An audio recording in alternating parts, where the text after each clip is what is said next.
E criou Deus os céus e a terra. Primeiro versículo da Bíblia. Eu estava escutando um estudo recentemente sobre o livro de Gênesis, mas numa visão, né, hebraica. E uma coisa tocou assim profundamente a minha vida, quando eu entendi que no primeiro versículo da Bíblia, Jesus já se fazia presente. E fez tanta diferença para mim compreender isso. Eu não sei se vocês vão ter o mesmo impacto que eu tive. Em hebraico, transliterado, Bereshit bara Elohim. Como está escrito, ó, Bereshit bara Elohim. No princípio, criou Deus. E essa palavrinha Bereshit, que é no princípio, a compreensão que eu tinha, assim, durante toda a minha vida, até o dia que eu acessei esse estudo, essa compreensão, é que no princípio se referia ao início. No início, Deus criou. Mas, na verdade, antes de haver a criação do mundo, Deus já existia, porque Ele é a existência, Ele é atemporal.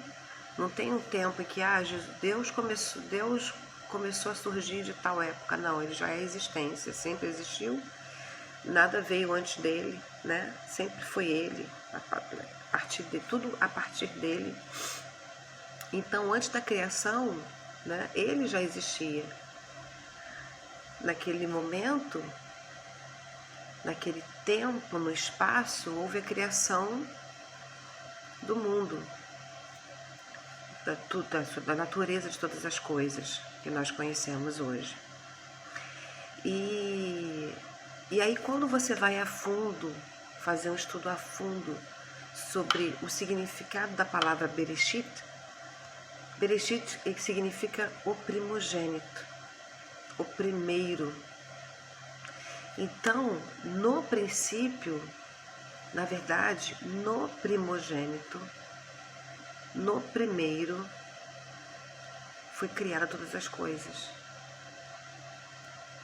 Tem noção que a criação de tudo que nós conhecemos, tudo que é natural que nós conhecemos, não o que veio depois e que o homem criou e vem criando ao longo do tempo, mas todas as coisas naturais, né? O céu, a terra, o mar, as plantas, o próprio homem, todas as coisas foram criadas no princípio. Então, é dentro do princípio, dentro do primogênito. E esse primogênito quem é? Jesus Cristo. Então, dentro de Jesus, todas as coisas foram criadas. Tem noção? Porque se nós compreendermos que tudo é energia, que em todas as coisas há energia, de quem é essa energia? Para pensar. Que energia que é a essência da planta, da terra, do mar, do céu? Nós. Que nosso corpo, na composição do nosso corpo, tem todos os elementos existentes na natureza. Você sabia disso? Todos os elementos que você encontra na natureza estão no nosso corpo. Para você assim, ter uma noção sobre, ou entender um pouquinho de que tudo é energia,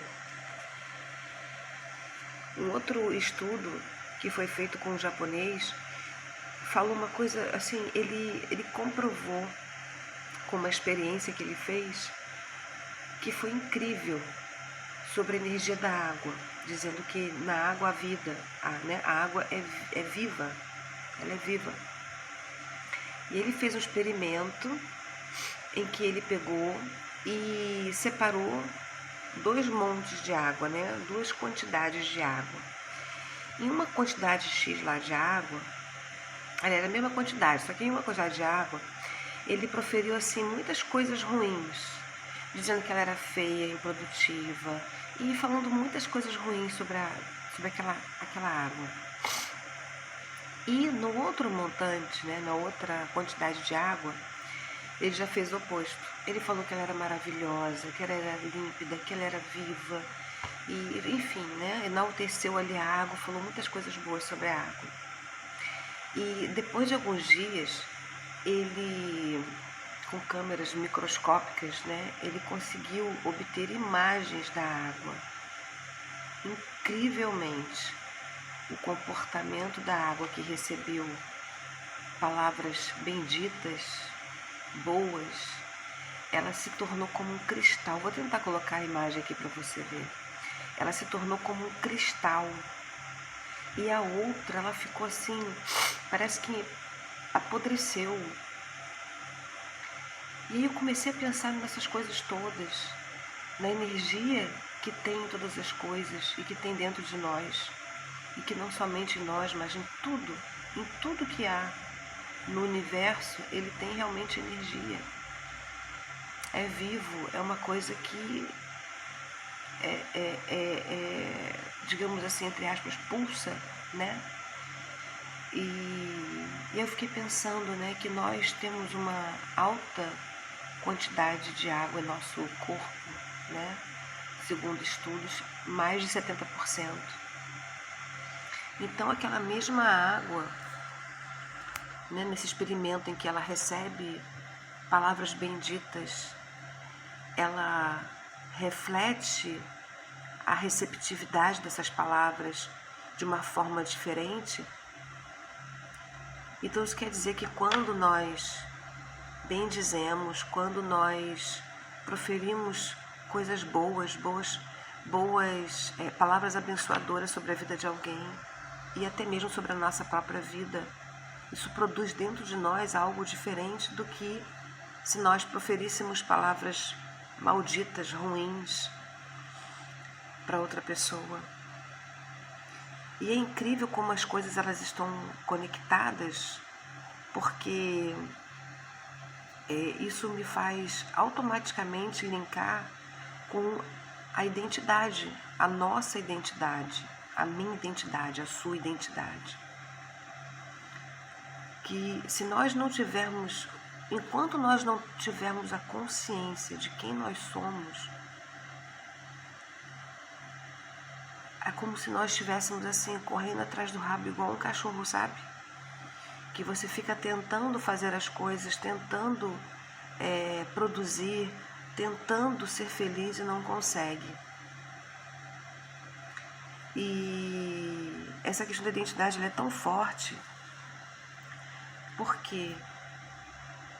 Porque se nós compreendermos, e mais uma vez eu me remeto ao livro de Gênesis, ao primeiro livro. Às vezes é difícil até assim avançar na leitura de outros livros, porque é tão rico o que tem em Gênesis, e é tão poderoso e é tão forte que se a gente compreendesse isso, a gente com certeza estaria já há muito tempo vivendo coisas diferentes em nossa vida. Lá em Gênesis 1:26, ele vai falar que aquilo que Deus fala sobre nós, a nossa identidade ela está intrinsecamente ligada à identidade de Deus. Porque em Gênesis diz que Deus criou o homem à sua imagem e à sua semelhança. E quando a gente compreende isso, a gente entende assim, Deus não criaria monstros, Deus não criaria pessoas ruins, coisas ruins, que não tem como sair nada de ruim de Deus.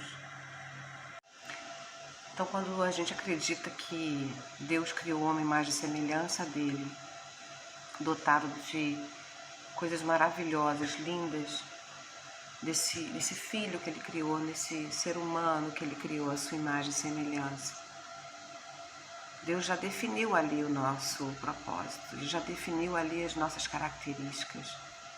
E muitas das vezes há pessoas que ainda ficam dando ouvido ao que outras pessoas estão definindo, ao que outras pessoas falam sobre ela.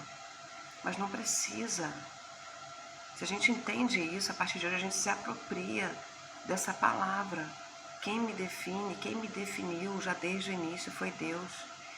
E Deus me trouxe com um propósito. Não é para ficar vagando aqui à toa, sem fazer nada, passar dia após dia. Dentro de cada um de nós, Deus colocou algo especial para ser multiplicado, para ser compartilhado. Então, se cada um de nós fizer a nossa parte, a gente vai com certeza conseguir trazer uma mudança para essa geração. Plantar coisas boas, plantar aquilo que Deus tem colocado no nosso coração. Então, convido você a conversar com Deus hoje, no dia de hoje. E se você não conhece ainda o seu propósito, peça a Deus para revelar o seu propósito na sua vida. Peça a Deus para se revelar a você. Peça a Deus para aguçar os seus sentidos, para que você possa estar aberta para entender o que Deus tem com você aqui nessa terra, nesse tempo que você está aqui. Não é para nenhum de nós passarmos por essa terra em vão. Cada um de nós tem um propósito. E uma coisa já é certa, o nosso propósito está ligado ao outro.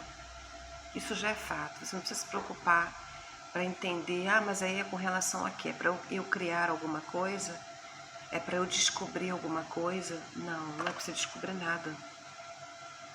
E nem é para você criar nada, porque tudo já foi criado. Tudo já está aí. Quando você se abre, você pode acessar aquilo que Deus tem para você. Para a parte desse todo, a parte que compete a você. E a resposta já está dentro de você. O fato é que nós já carregamos dentro de nós a resposta para o que nós viemos. Então eu te convido a fazer isso hoje. E eu tenho certeza que você não vai ficar sem resposta, porque quando nós nos achegamos a Deus e nós perguntamos algo para Deus, Deus nos responde. Mas peça para ficar com os seus sentidos aguçados, porque a forma como Deus nos responde, ele é multiforme. Então ele pode te responder com uma frase, com uma pessoa, com um olhar. Basta que você esteja ligado para obter, para captar esse sinal. Até a próxima reflexão.